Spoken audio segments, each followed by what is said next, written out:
하나님 말씀 읽겠습니다. 히브리서 11장 17절부터 19절 말씀입니다. 다 같이 한 목소리로 합독하겠습니다. 시작. 아브라함은 시험을 받을 때에 믿음으로 이삭을 드렸으니 그는 약속들을 받은 자로 돼 그 외아들을 드렸느니라. 그에게 이미 말씀하시기를 내 자손이라 칭할 자는 이삭으로 말미암으리라 하셨으니 그가 하나님이 능히 이삭을 죽은 자 가운데서 다시 살리실 줄로 생각한지라. 비유컨대 그를 죽은 자 가운데서 도로 받은 것이니라. 아멘.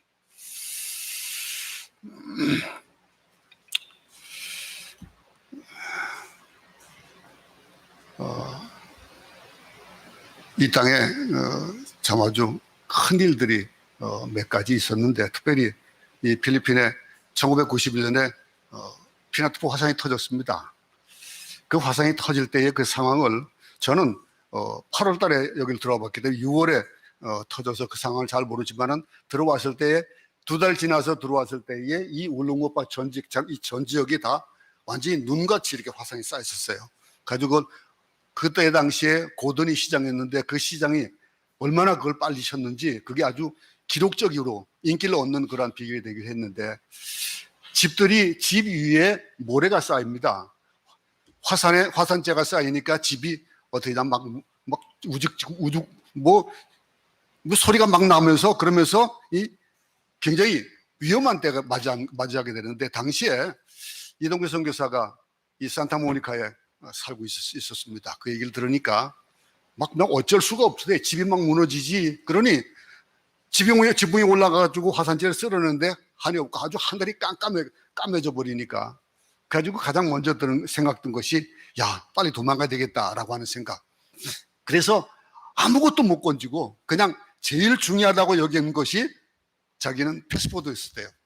외국인이니까 일단은 집에 돈 규정한 걸 아무리 있어도 소용없고 당장 그거 하나 딱 들고 튀어나왔대요. 그러니 이 어려움을 겪을 때일수록 그렇잖아요. 여러분, 가끔 우리 지진도 납니다. 그죠? 지진 나오면 어떡합니까? 지진에 대한 일화가 있는데 참 부끄러운 일화가 하나 있어요. 처음 필리핀에 와가지고 막 지진이 나는데 막 뭐가 떨어질 정도로 막 지진이 나는데 후다닥 뛰어나왔어요. 뛰어나는데 애들은 모르고 잔 거예요. 나중에 야, 지진 났었는데 그러니까 아니 엄마 아빠 살려고 엄마 아빠만 튀어나갔냐고 그런 얘기를 하는 거예요. 그렇더라고요, 정말. 제 가장 중요한 것이 뭐냐 이거예요. 그럴 때 또 요즘 보면은 무슨 산불이 많이 나가지고 집에 막 그냥 갑자기 집에 화산 집을 침범하는 그런 경우도 많잖아요. 무엇을 가지고 튀어나오냐 이거예요. 무엇이 가장 중요하냐 한번 생각해 보세요. 제가 우리 창세기 강의하면서 이삭에 대한 얘기하고 그러면서 제가 여러분에게 물었던 기억이 있습니다. 가지고 있는 것 중에서 뭐가 가장 중요하냐, 위급한 상황에 무엇을 가장 먼저 들고 나올 것이냐 한번 생각해 보세요. 뭡니까? 생명보다 중요한 게 없죠. 가장 중요한 것, 어떤 것들을 다 내려놓더라도 아마 자녀를 끌어안고 나올 겁니다. 폼페이 화산 터지고 나서 발굴된 그런 것들 쪽에 보면은 엄마가 아이를 꼭 끌어안고 있는 화석 돼 있는 것. 또 인도에 지진 났을 때에 그때에 그 지진 속에서 엄마는 죽었는데 아이는 살아있는, 엄마가 아이를 이렇게 끌어안고 있는 그런 상황에 대한 얘기는 아마 여러분 뉴스를 통해서 들었을 겁니다. 내가 가장 중요한 것, 내가 소중히 여기는 것, 하나님 달라시는 여러분 어떻게 하시겠습니까?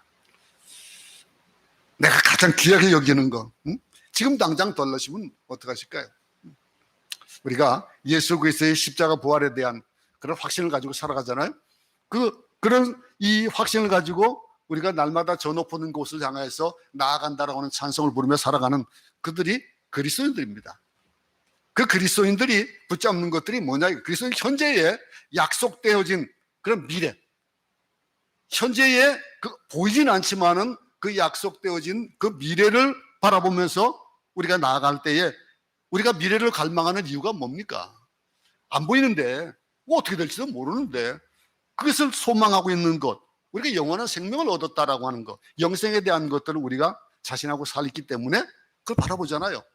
영원한 소망을 바라보잖아요. 우리 죽음 이후에 이런 것들을 생각하지 않는다면 우리 이 자리에 이렇게 남아 있을 필요가 없어요. 매일 그냥 아까운 시간들 나를 위해서 쓰기 바쁘겠죠.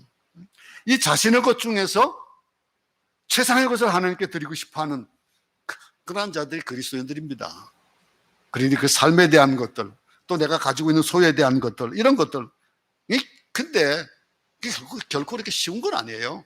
생각처럼 그렇게 쉽게 되어지는 것들은 아닙니다. 많은 신앙 훈련과 단계를 거쳐야 이 일들은 가능한 거잖아요. 믿음의 조상 아브라함이 그랬습니다. 그는 믿음의 여러 단계를 거쳐가지고 결국에는 자신의 최상의 것, 그 최상의 것을 기꺼이 하나님께 드리는 그런 단계까지 이루었어요. 그러니까 오늘 우리가 아브라함의 믿음을 얘기하면서 그 믿음을 우리가 거기에 어떻게 비교해 볼 수 있겠습니까? 그런데 아브라함도 그런 믿음의 단계들이 있었어요. 그 단계를 거치고 나서, 그리고 나서 오늘날 우리에게 믿음의 조상이라고 하는 그 단계까지 이르는 그런 단계를 우리가 살펴보면서 어떻게 하는 것이 그렇게 되어지고, 또 그럴 때에 어떨 때에 이 최상의 것을 드리게 될까 하는 이 믿음을 오늘 본문에서 배우게 되는 겁니다. 아브라함은 그 믿음은 몇 단계를 거쳐서 이루어졌었습니다. 그 단계가 이루어지면서 이 첫 번째 단계가 어떤 단계냐면 창세기 22장 1절부터 2절에 보게 되면 어떻습니까?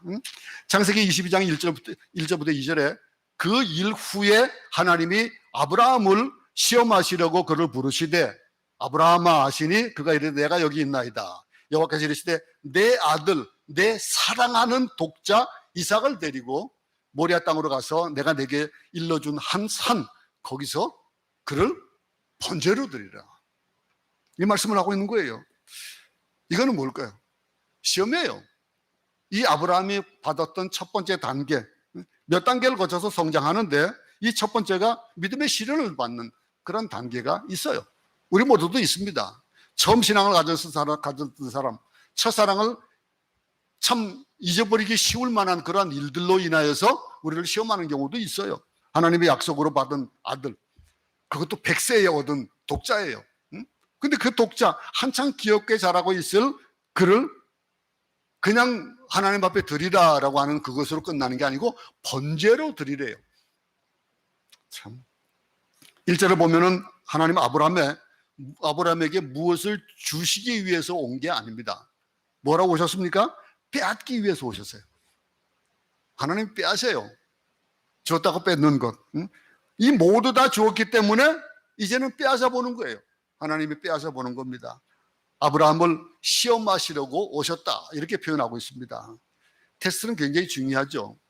테스트가 없으면요 그 올바른 실력을 알 수가 없어요.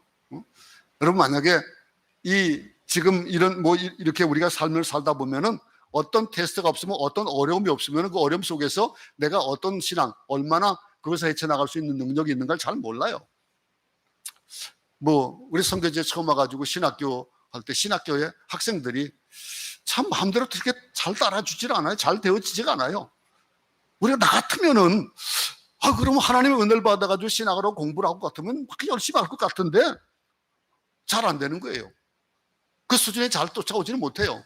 그래가지고선 내가 따갈록을 잘 못하니까 내가 언어가 좀 모자라니까 그러려니 라고 하겠지만은 근데 이 신학교 공부하면서 그러면서 이 필리핀 목사님들 실력 있는 목사님들이 와서 가르쳐도 안 되는 거예요.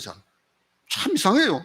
그들의 언어로 가르쳐도 원하는 수준까지 다다르지를 못하는, 물론 그 기본이 또 모자란 그런 경우도 있겠죠. 그런데 그 원인을 찾아봤더니 뭔가 하면 시험이 없어서요.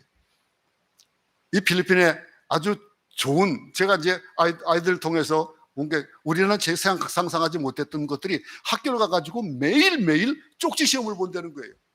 쪽지 시험을 보면서 그 쪽지 시험에 대한 것들, 그걸 준비 안 할 수 있겠습니까? 시험 보면서? 시험 보는데 쪽지 시험이라도 매일매일 준비를 해야 되는 거예요. 그 시험. 그래서 한번 그걸 시도를 한번 해봤어요. 쪽지 시험을 봐봤어요. 몇 시간마다. 처음 매일매일 그 공부. 그랬더니 실력이 달라져요. 시험을 보니까 숙제가 있어도 시험도 있어도 성장하는 거예요. 당장은 어려워도 학생들이 제일 싫어하는 것이 시험 아니겠습니까? 우리 그 권사님 또 안수집사님들 임직할 때도 시험을 보잖아요. 시험 보는데 어떻습니까? 시험 볼 때 막 그냥 얼마나 어려워요. 시험 보면은 시험이라는 것. 근데 우리 믿음도 이런 시험의 단계가 있어야 된다는 거예요. 그래서 하나님께서 여러분들에게 물론 어떤 분들은 시험도 안 보고 매일매일 아주 순하게 순종하게 이끌어가는 분들도 있을 거예요. 시험을 봐야 약점과 부족한 점을 점검해 보고 그걸 알 수 있기 때문에 그걸 보완할 수 있잖아요. 시험은 나쁜 것이라고 볼 수 없습니다. 하나님은요, 우리의 믿음을 테스트하셔서 우리의 믿음에 약하고 잘못된 부분들을 보완해 주시는 거예요. 야고보서 1장 12절 보겠습니다. 시험을 참는 자는 복이 있도다.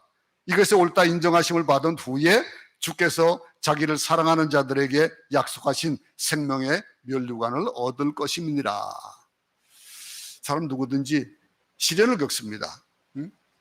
시련을 겪는데 자신이 잘못하지 않아도 시련을 겪어요.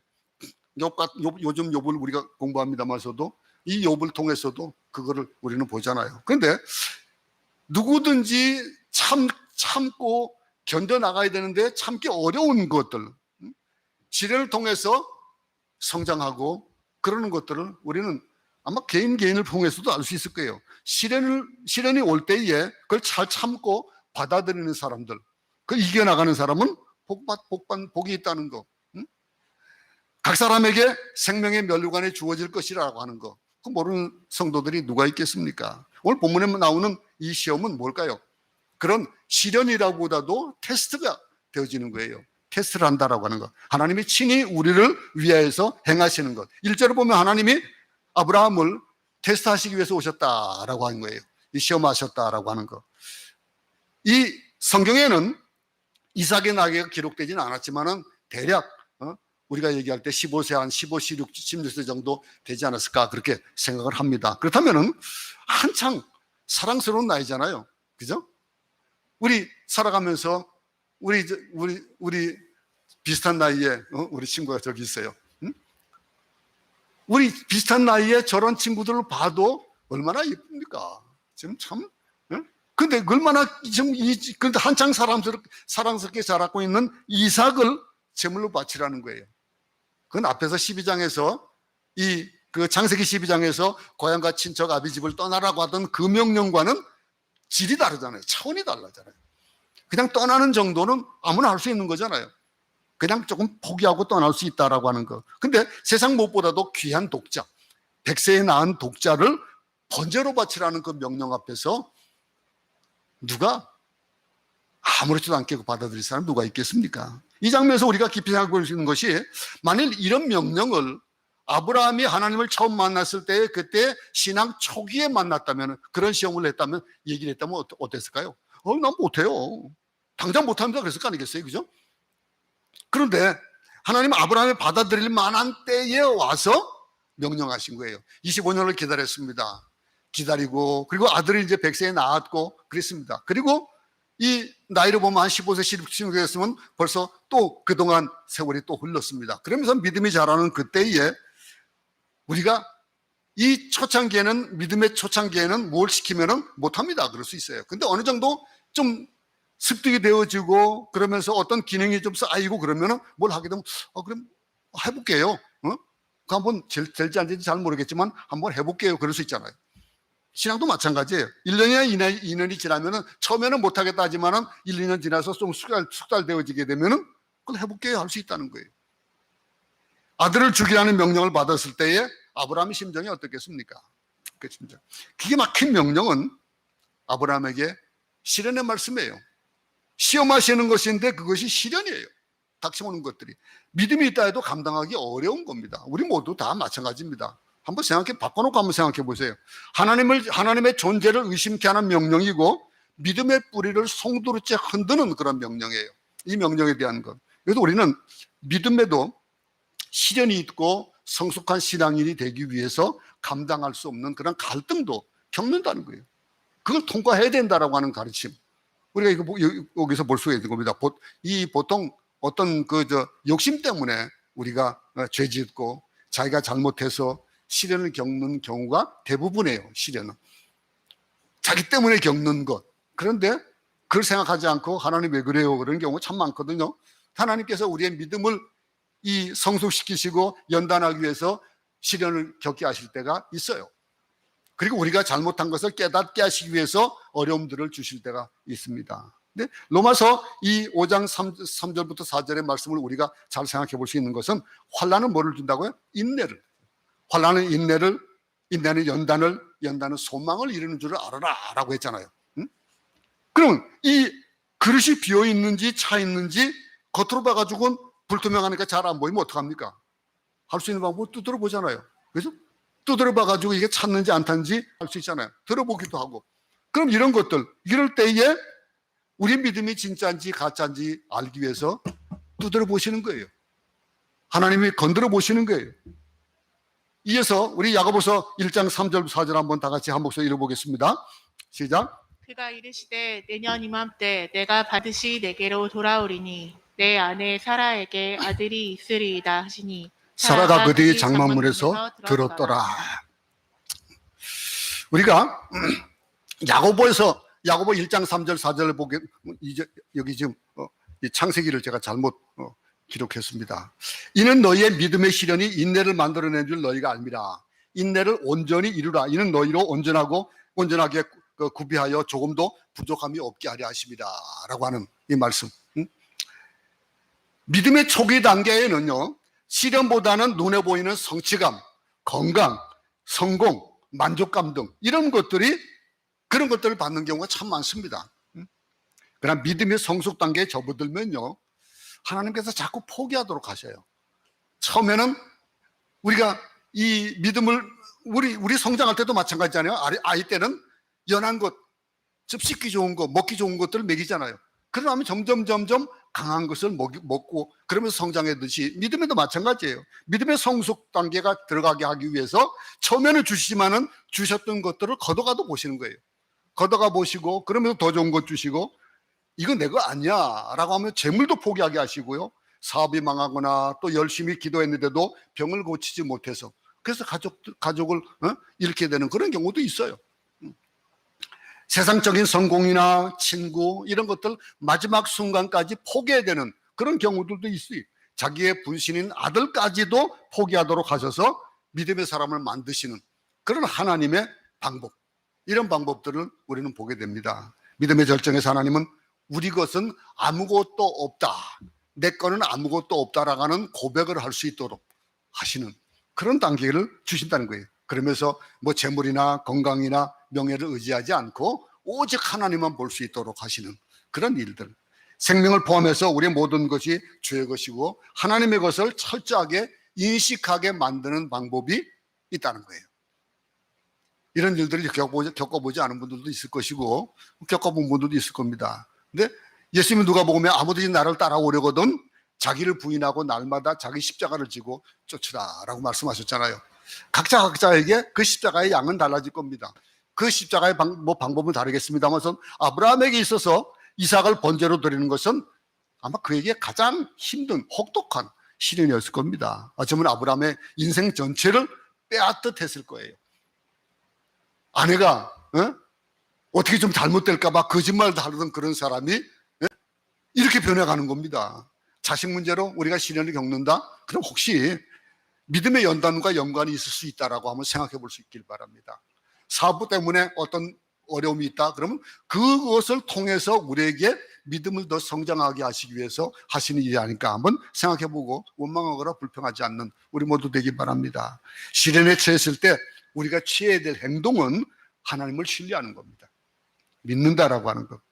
시련에 처했을 때 우리가 하나님에게 모든 문제를 맡겨야 문제가 풀리지, 안 그러면 문제가 풀리지 않습니다. 여러분, 하나님은 너 말고 네 아들을 달라셔요.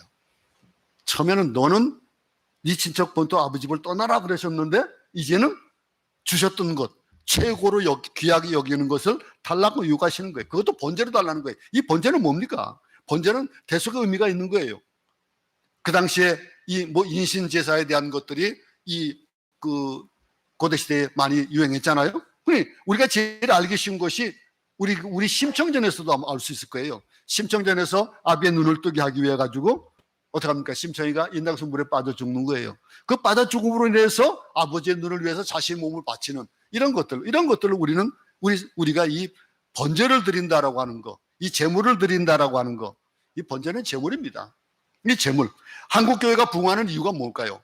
한국 교회가 부흥했던 이유, 선교사를 그렇게 많이 보내고 복음에 정말로 선교사가 들어오기 이전부터 한글날에 한글이 만들어져 가지고 그 우리 한글이 만들어져 가지고 그것을 가지고 우리 한국 신약 성경이 먼저 만들어져 있었던 그런 때, 그런 나라. 이게 왜 어떻게 됐을까요? 이게 한국 교회에 순교가 있었기 때문에 그런 것들이 이어져 나오는 그런 것. 그래서 지금의 교회들이 그렇게 세울 수 있는 겁니다. 근데 미국 교회가 크다 할지라도 그들에겐 그런 순교가 없었습니다. 그렇기 때문에 공허할 수도 있어요. 재물이 많고 재물이 없고 이런 것들이 문제가 되는 것이 아니거든요. 예수님이 소중한 이유는 온 인류를 위해서 재물이 되셨기 때문에 그런 거예요. 빌립보서 2장 말씀 보겠습니다. 2장 6절부터 8절 한번 읽어보겠습니다. 그는 근본 하나님의 본체시나 하나님과 동등됨을 취할 것으로 여기지 아니하시고 오히려 자기를 비워 종의 형체를 가져 사람들과 같이 되었고 사람의 모양으로 나타나셨음에 자기를 낮추시고 죽기까지 복종하시니 곧 십자가에 죽으십니다. 예수님은 우리를 대신해서 제물이 되셨던 겁니다. 이분이 바로 예수 그리스도예요. 다시 한번 한 구절 또 읽어보겠습니다. 이 요한일서 4장 10절 말씀입니다. 사랑은 여기 있으니 우리가 하나님을 사랑한 것이 아니요 오직 하나님이 우리를 사랑하사 우리 죄를 위하여 화목제물로 그 아들을 보내셨다 그러셨잖아요. 제물, 이삭을 제물로 바치라는 그 요구와 명령에는 우리가 생각하지 못하던 큰 비밀이 숨어 있는 겁니다. 먼 훗날 이 땅에 하나님의 아들이 태어날 텐데 그 아들은 온 인류를 위해서 그 번제로 내어주실 것이다 라고 하는 그 의미가 내포되어 있다고 우리는 생각해 볼 수 있을 겁니다. 단순히 하나님의 아들을 빼앗아가는 건 그건 쉬워요. 이삭은 근데 그렇기 때문에 스스로 죽으면 안 되는 거예요. 그냥 쉽게 하는 것이 그 죽는 방법이 중요한 번제로 드려지는 것, 번제로 제물로 드려지는 것, 자기가 사랑하는 아들의 심장을 칼로 찔러서 그래서 번제로 드려야 된다라고 하는 것. 아들을 그냥 주고 도망가 버릴 수 있겠지만은 그게 아니고 그 아들을 달라고 하시는 그 방법. 그 아버지의 마음이 어떻겠습니까? 그 아버지의 마음. 기막힌 심정으로 아들이 죽어가는 것을 눈으로 봐야 되는 그 심정. 생각해 보셨습니까? 아브라함의 심정을 한번 우리가 이해해 볼 수 있기 바랍니다. 그것을 이해한다면 하나님의 심정을, 아버지의 마음을 이해할 수 있는 겁니다. 독생자 예수 그리스도를 우리에게 보내주신 그 고통하시는 하나님 아버지의 마음을 우리는 이해할 수 있어야 그 사랑에 대한 것들을 감사하고 감격할 수 있는 겁니다. 그 십자가에 죽게 내버려 두시는 장면, 엘리 엘리 라마 사박단이라고 외치던 그 장면에서도 하나님은 침묵하셨잖아요. 그 침묵하심이 어떻겠습니까? 예수님의 피 흘리는 모습을 보시면서 그 마음이, 아버지의 마음이 어떻겠습니까? 골고다 언덕으로 끌려가서 그 고난을 당할 때에 그거 하나님 어떻게 할 수 없었겠습니까? 근데 번제로 드리셨다는 거. 아브라함은 이삭을 데리고 사흘길을 가게 하셨어요. 사흘길을 걸어간다. 그러면 그 당시에 무슨 말을 타고 갔는지 낙타를 타고 갔는지 그런 얘기 없잖아요. 걸어가는 것으로 우리가 보는 거. 그럼요. 무슨 말 했겠습니까? 가면서 아무 말 안 하고 3일을 갈 수 있을까요? 이런저런 얘기 할 거 아니겠어요? 사흘 동안 아버지와 아들의 대화를 한번 생각해 보세요. 무슨 말을 오고 갔을까요? 생명처럼 사랑하는 아들을 이제 번제를 드리기 위해서 아무것도 모르는 이삭을 따라오는 그 이삭을 모리아산까지 가면서 어떤 대화가 오고 갔겠냐 이거예요. 그 아버지의 마음. 하나님은 자기 아들을 세상에 보내셔서 3년 동안 돌봐주셨습니다. 그리고 십자가에 죽게 하셨습니다. 죽임을 당하기 위해서 걸어가는 아들의 모습을 그저 바라볼 수 없는 그 아버지의 심정. 아브라함은 아들 이삭을 데리고 모리아산으로 가고 있습니다. 그 아들 등 뒤에는 뭐가 있습니까? 그 아들을 번제로 올릴 그런 나무가 지어져 있어요. 아버지가 아들에게 무슨 말을 할 수 있겠습니까? 결국 이 얘기는 예수 그리스도의 얘기입니다. 이삭의 이야기는 예수님의 이야기고 아브라함은 하나님의 이야기예요. 그 얘기, 이삭을 제물로 바치는 이야기는 인륜을 구원하기 위해 가지고 아들을 세상에 보내주시는 아버지의 얘기입니다. 여러분, 믿음이라는 것은 예수를 만나는 거예요. 예수를 만나지 않으면 이 얘기가 무슨 얘기인지 이해가 되지 않아지는 거예요. 그 아버지의 마음을 이해할 수가 없는 거예요. 그 믿음에 대한 것. 믿음을 가진 사람은 병들어 죽을 수도 있고 실패할 수도 있습니다. 근데 그때도 예수를 붙잡는 것, 그것이 믿음이 아닙니까? 그 믿음에 대한 것. 우리는 믿음을 너무 세상적으로 잘못 사용하고 있는, 그 믿음이 있으면 모든 것을 더 풍성하게 주신다라고 하는 그런 것으로 받아들이는 경우가 참 많아요. 우리 갈라디아서 2장 20절 한번 보겠습니다. 내가 그리스도와 함께 십자가에 못 박혔나니 그런즉 이제는 내가 산 것이 아니요 오직 내 안에 그리스도께서 사신 것이라. 이제 내가 육체 가운데 사는 것은 나를 사랑하사 나를 위하여 자기 몸을 버리신 하나님의 아들을 믿는 그 믿음 안에서 사는 것이다 그랬습니다. 이 말씀을 우리는 잘 암송하고 그리고 살고 있잖아요. 그런데 하나님은요, 아브라함에게 믿음의 테스트를 하고 싶으셨던 거예요. 잔인하게 아들을 빼앗아가고 가는 하나님의 모습이 아니라 메시아를 우리에게 주고 싶어 하시는 하나님의 사랑 이야기입니다. 우리는 이 결말을 아니까 그냥 이렇게 담담하게 이렇게 들을 수 있어요. 근데 우리가 가지고 있는 거. 근데 아브라함에게 특별한 것이 한 가지 있다고 그랬잖아요. 그건 뭘까요? 이 아브라함이 이거를 이해할 수 있었던 것들, 이렇게 아들을 데리고 갈 수 있었던 것은 그가 가지고 있었던 부활신앙을 우리는 보게 되는 거예요. 11장 19절 한번 보겠습니다. 그가 하나님이 능히 이삭을 죽은 자 가운데서 다시 살리실 줄로 생각한지라 비유컨대 그를 죽은 자 가운데서 도로받은 것이니라 그랬습니다. 여러분, 이 신앙이 있었기 때문에 아들 이삭을 바칠 수 있었던 거예요. 아브라함은 하나님이 이삭을 능히 죽은 자 가운데서 다시 살리실 것을 믿었다 그랬습니다.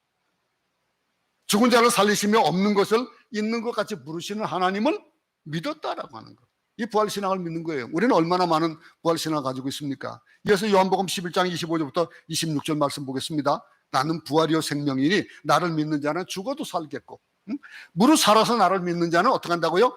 영원히 죽지 않는다. 이 말씀 믿습니까 여러분? 이 부활에 대한 것, 이 부활신앙. 아브라함은 하나님의 죽은 자를 살리시는 분임을, 아들 독자 이삭을 살리실 것을 믿었다라고 했습니다. 믿었으니 이게 가능했다는 거예요. 믿지 않았다면 어땠을까요? 가면서 그러면 펑펑 울면서 갔을지도 몰라요. 그 울면서 가는 그 표정을 보면서 아들 이삭은 또 더 막 두려워하고 그랬을지 몰라요. 우리 기독교의 원동력이 뭡니까? 부활이에요. 부활의 능력. 이 부활이 없으면 우리 기독교는 아마 아무 힘이 없는 그런 일반 종교로 전락했을지도 몰라요. 부활의 능력은 사람을 강건하게 합니다. 다시 산다라고. 인생의 낙오자를 신앙의 영웅으로 만들어주는 것. 죽음이 있다 하더라도, 총이 들어오고 칼이 들어와도 내 목숨을 빼앗으려고 해도 내가 이 믿음을 잃지 않는 그 믿음의 고백을 할 수 있는 것. 그게 뭡니까? 부활하신 예수님을 만나면은 소망이 있는 거예요. 아브라함이 이삭을 뭐 덜 사랑하고 그래서 아무 거리낌 없이 하나님께 번제를 드리랬다? 그게 아니잖아요. 그냥 어떤 물건 그냥 있는 거, 또 하나 있는 거 주는 그런 정도가 아니잖아요. 너무나 크고 하나님의 사랑과 너무나 큰, 너무나 큰 은혜로운 그 사랑을 알았기 때문에 그 부활을 믿었기 때문에 자신이 가진 최상의 것을 드렸다라고 하는 거. 이해가 가죠? 응? 우리는 이런 믿음을 가지고 있어야 되겠어요. 아브라함은요, 독자 이삭이 죽더라도 하나님이 다시 살려주실 것이다 라고 하는 그 믿음을 가졌다라고 하는 거. 자, 여러분, 이런 믿음의 행동에 대해서 하나님은 어떻게 응답하십니까?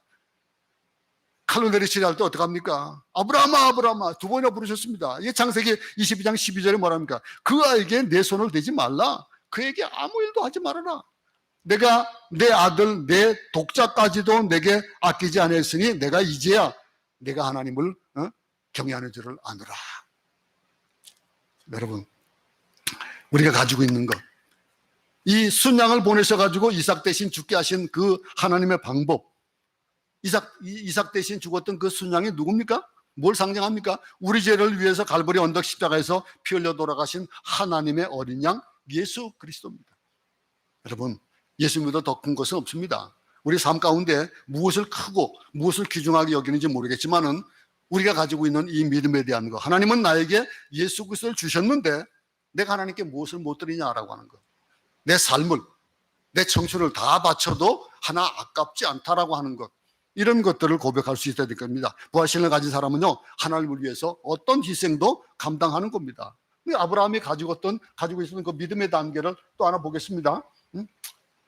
본문 한번 읽어보겠습니다. 히브리서 11장 17절 보겠습니다. 아브라함이 시험을 받을 때에 믿음으로 이삭을 드렸으니 그는 약속들을 받은 자로 돼 그 외아들을 드렸느니라. 아브라함은 혹독한 시련에 대해서 믿음으로 순종으로 대처했습니다. 이삭을 바치려고 칼로 죽이고 불에 태워 번제로 드려야 됐던, 자기 손으로 자식을 죽여야 했던 그 상황에 왔던 것. 근데 그 속에서도 그것은 하나님께 자기의 최상의 것을 드렸던 겁니다. 최상이 뭡니까? 이 모든 상황, 이것들을 자신의 이성으로 납득할 수 있었겠습니까? 이 납득할 수 없는 그 명령에 순종하고 이삭을 드리는 거예요. 하나님이 주셨는데 주신 것. 욥이 보세요. 욥이 어떤 상황을 겪습니까? 아들과 딸들 다 죽고 재물을 뺏기고 그런 어려움 속에서 그가 뭐라고 고백합니까? 내가 적신으로 왔으니 적신으로 간다. 이 고백이 어떻게 나오냐 이거예요. 주신 자도 하나님이시니 취하실 것도 내가 하나도 이상하게 여기지 않는다라고 하는 거예요. 이 최상의 것을 하나님께 드릴 수 있는 사람은 이런 생각을 가지고 있는 자들이 아니겠습니까? 어떤 사람은요, 뒤에다 항상 헌 것, 쓰던 것, 남은 것을 드리는 사람이 있어요. 시간도 짜투리 시간을 드리고 친구 만나고 사업하면서 바쁘다고 돌아다니다가 잠깐 틈을 내서 교회에 와주는 그런 사람이 있다고요. 헌금도 자신 있을 거 다 쓰고 남으면 하는 거예요. 봉사도 그러고요. 우리 그렇게 해서는 안 되겠잖아요. 무엇이 중요하냐 이거예요. 여러분, 우리가 이 선교지에 물건을 보내고 그러면서 우리가 물건을 수집할 때도 뭐라고 얘기합니까? 자기가 쓰기에 정말로 아깝다라고 하는 거, 버리기 아깝고 남에게 주기 아깝다라고 하는 것을 내야 되는 거 아니겠어요? 그것을 잘 빨고 잘 다듬어서 주는 거. 근데 보면요, 그렇게 모여지는 것들 보면은 대부분의 것들이 정말로 내가 쓸 수 없는 것들이 참 많아요. 여러분, 하나님께 무엇을 바칩니까? 양으로 봐서는 많지 않지만은 자신의 전부였던 두 렙돈을 드렸던 과부와 같은 그 과부의 그 헌금을 얼마나 귀하게 여겼습니까? 우리 전부를 세상의 것을 드리나 이거예요. 아니면 체면이나 또는 인색한 마음이나 자랑하는 마음이 담긴 헌금을 하냐라고 하는 거. 다시 한번 생각해 보시고 자신에게 물어볼 수 있기 바랍니다. 과연 내가 하나님께 드리는 시간, 재물, 봉사는 어떤 것인가? 하나님 앞에 예배 드리는 시간, 그 시간 1시간, 우리가 예배 드리는 시간이 1시간이에요. 1시간 한 20분 정도 되어집니다. 그러면 그 1시간 20분이 아까워서 교회를 못 나온다? 무엇 중요하냐 뭐냐요. 하나님 앞에 나와서 하나님께 모든 것들이 하나님으로부터 왔고 하나님께 드린다라고 하는 생각이 있다면 무엇이 최상입니까? 어떤 것이 우선순위입니까? 아브라함은요, 창세기 22장 3절부터 6절에 보면요, 하나님 명령에 순종해가지고 이거 드렸던 것들 한번 보세요. 아침에 일찍 일어나 나귀의 안장을 지우고 두 종과 그의 아들 이삭을 데리고 번제에 쓸 나무를 쪼개가지고 떠나 하나님이 자기에게 일러주신 곳으로 가더니 그랬습니다. 여러분, 아침에 일찍 일어났다 했습니다. 저는 참 투모로우맨이라고 제가 말씀드렸죠. 청소하는 거. 저희 집에 청소하는 게 참 힘들어요. 근데 원래 청소하는 날이 정해져 있고 목요일 날 하는 거지, 목요일 날 하던 것이 금요일에 미뤄지고 결국은 어제 청소를 했습니다. 미뤄지는 거, 이건 미룰 일들은 뭐예요? 내가 정말 하기 싫고 힘든 것들, 그런 걸 잘 미루잖아요. 근데 아들을 낳으려고 그러는데 그 아들을 주는 그 일에 아침 일찍 일어났대요. 아침에 일찍 일어나 하나님 앞에 드리는 이 일이 뭐가 좋다고 그렇게 일찍 일어나가지고 갑니까? 아브라함의 심정이 어땠을까요? 너무 담담하고도 침착하게 명령에 순응하는 그런 모습을 보고 놀랍기만 하잖아요. 4절부터 6절 이어서 보겠습니다. 제3일에 아브라함이 눈을 들어 읽어보시기 바랍니다. 제3일에 아브라함이 눈을 들어 그곳을 멀리 바라본지라. 이에 아브라함이 종들에게 이르되 너희는 나귀와 함께 여기서 기다리라. 내가 아이와 함께 저기 가서 예배하고 우리가 너에게로 돌아오리라 하고 아브라함이 이에 번제나무를 가져다가 그의 아들 이삭에게 지우고 자기는 불과 칼을 손에 들고 두 사람이 동행하더니, 자기 아들의 죽음을 앞두고 어쩌면 이렇게 행동할 수 있을까요? 참 상상하기 힘든 모습입니다. 근데 이게 우리가 본받을 믿음인 것이 뭐냐면요, 여기 보니까 아브라함이 그 종에게 뭐라고 얘기합니까? 종들에게 너희는 나귀와 함께 여기서 기다리라. 내가 아이와 함께 가서 예배하고 우리가 너에게로 오리라 그랬잖아요. 아니, 하나님의 번제로 드리는 아들이 죽었는데 아들이 죽은 아들을 같이 온대요. 우리가 오겠다라고 한 이 말을 한번 볼 수 있기 바랍니다. 아브라함은 이삭을 통해서 자신의 자손이 나오리라는 것을 알았어요. 이어서 11장 18절 한번 보시겠습니다. 그에게 이미 말씀하시기를 내 자손이라 칭할 자는 이삭으로 말미암으리라 하셨으니 그랬습니다. 여러분, 그렇기 때문에 아브라함은 하나님의 명령을 담담한 심정으로 받아들이고 순종한 거예요. 여러분, 그 사실을 알았다 하더라도 아브라함처럼 행동하기는 쉽지 않죠. 안 그렇겠습니까?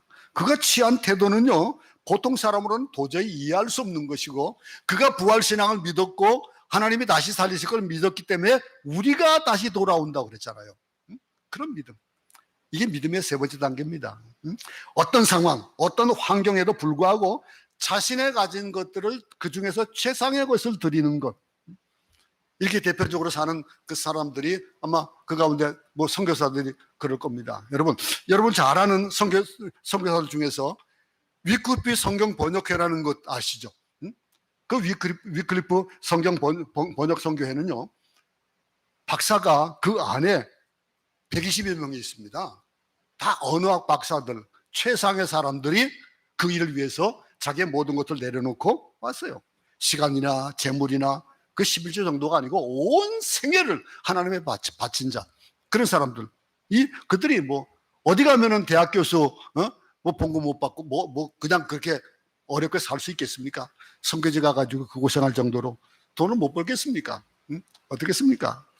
제가 요즘 가끔 나도 모르게 이제 시간이 있을 때 유튜브를 보는데 뭘 보나 봤더니 뭐 만드는 거, 뭐 고치는 거, 이런 거 제가 보고 앉았더라고요. 그걸 좋아하고 있더라고요. 그러니까 또 그 유튜브가 그 안에서 이 사람이 좋아하는 게 뭐다라고 하는 것이 보면은 제 아이디를 가지고 내가 로그인 해가지고 유튜브에 보면요, 세 가지 종류가 나옵니다. 요즘 없던 것이 이제 하나가 들어왔는데, 처음에는요 찬양하고 말씀에 대한 것들을, 내가 좋아하는 목사님들 말씀만 어떻게 이렇게 잘 뽑아가지고 올려주는지 몰라요. 그걸 보다가 요즘은 또 한 가지가 이 찬양 중에서 또 뭐 잘 듣던 그런 것들인데, 요즘은 뭐 혼자 뭐 만드는 거, 고치는 걸 봤더니 요즘 그것도 또 먼저 드러나오는 거예요.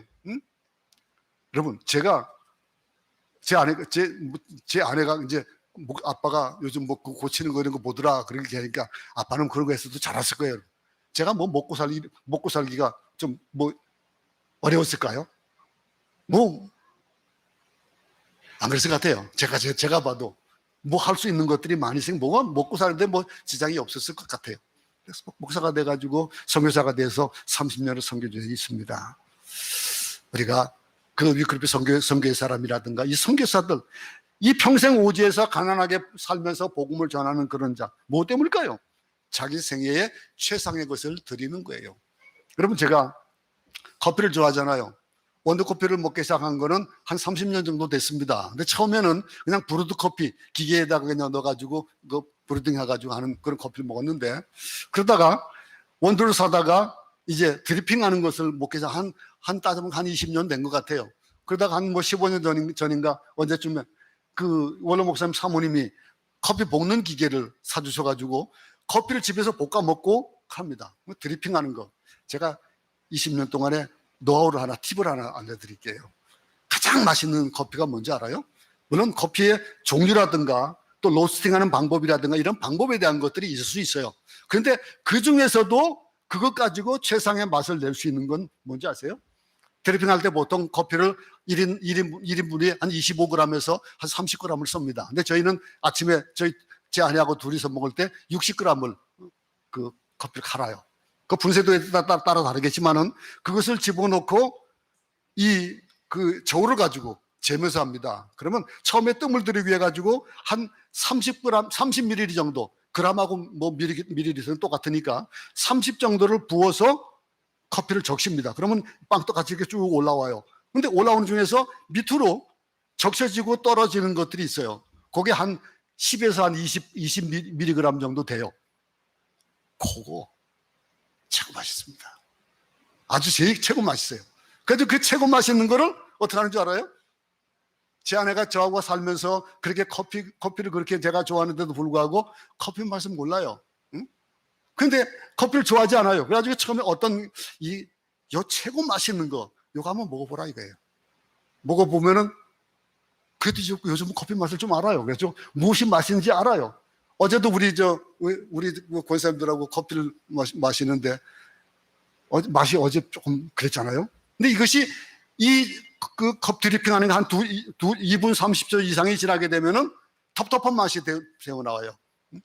달더라고요. 네, 여러분, 그 중에 최상의 그것을 아침마다 어떻게 하는 줄 알아요? 그걸 최상의 것을 뽑아가지고 한 잔에 보통 한 120ml 정도 나옵니다. 120ml 정도가 우리 커피 한 잔 정도 되는데 거기에 그것을 집어넣어서 물을 희석해가지고 아내에게 줘요. 저는 나중에 떡드름한 그런 커피를 먹어요. 최상의 것을 준다. 여러분, 무엇이 최상의 것인지 여러분은 여러분 삶 속에서 알잖아요. 내 삶 속에서 무엇이 최상이냐는 걸 알잖아요. 하나님께 드려보셨어요? 최상의 것 한번 드려보셨어요? 제가 이 설교 준비하면서 이 커피 생각이 나더라고요. 무엇이 가장 맛있는가라고 하는 거. 응? 그럼 이런 속에서 우리의 생애 전체를 한번 그 생애 전체를 귀중한 것, 가장 좋은 것들을 그 중에서도 최상의 것을 하나님 앞에 드린다라고 하는 거. 아브라함이 드렸던 거예요. 아브라함이 드렸던 거. 우리 생애 전부를 하나님께 바쳐보세요. 하나님은 더 큰 것으로 보상해 주실 겁니다. 제가 하나님 앞에 드렸던 이 일들로 인해서 저와 아내는 그 믿어요. 우리 자녀들 통해서 또 다음 세대에게 어떻게 복을 주실 것인지를 알아요. 하나님 저를 분명히 내가 은퇴하고 나도 하나님 저 굶지 않으실 겁니다. 여러분들 통해서 또 어떻게 될지 모르겠지만은 최상의 것을 드려보세요. 그럼 받게 되어 있습니다. 하나님 주신다고 하는 거예요. 세상에서는 물론이고 천국에서도 보상해 주실 거예요. 우리의 시간을, 우리의 생애 전체를 하나님을 위해서 사용해 보십시오. 사용하시면은 어떤 일이 벌어집니까? 여러분, 씨앗이요, 하늘의 미랄이 땅에 떨어져 썩지 않으면 하늘 그대로 있지만은 그것이 썩으면 어떻게 되지 않습니까? 많은 열매를 맺는다고 그랬잖아요. 이 열매를 맺는 여러분의 것, 최상의 것, 최고의 것, 가장 중요한 것을 하나님에게 먼저 드리면은 하나님은 어떻게 하실까요? 여러분 우리 아이들에게 뭘 주고 뺏으려고 해보세요. 그러면 어떤 아이들은 줘요. 그냥 아무 생각 없이 주고 그러면 그것을 받습니까? 안 받잖아요. 더 좋은 걸 주잖아요. 하나님 우리에게 한번 해보세요. 하나님은 시험하시는데 그 시험에 통과하고 나면 무엇이 있을지를 한번 보시기 바랍니다. 꼭 시험이 있어서가 아니고 시험이 없더라도 한 주간 우리 아브라함을 통해서 우리가 배웁니다. 정말로 우리의 최상의 것, 최고의 것을 드리니까 하나님 앞에 어떤 복을 받았는지 그 땅에 그 민족들이 얼마나 많은 민족들이 모래알같이 하늘의 별과 같이 그렇게 많은 민족들의 믿음의 조상이 되어졌던 아브라함을 보면서 우리는 하나님 앞에 최상의 것, 최고의 것 하나님 앞에 올려드리는 한 주간 되시기를 간절히 소원합니다. 하나님 아버지, 우리의 믿음의 삶 속에서 아브라함을 보면서 믿음의 조상이다라고 하는 그런 말들을 합니다. 나 그것도 그렇게 믿음이 하루아침에 주어졌던 것도 아니고 그 세월이 흘러가면서 그 믿음의 단계를 거치고 그런 속에서 부활신앙과 또 최상의 것을 하나님 앞에 드리는 그런 믿음을 우리가 봤습니다. 우리의 삶에도 그런 삶이 되어지도록 우리의 최상의 것을 하나님 앞에 올려드리는 그런 믿음의 삶이 우리 가운데 있도록 또 도우시기를 간절히 소원하고 예수님 이름으로 기도드렸습니다.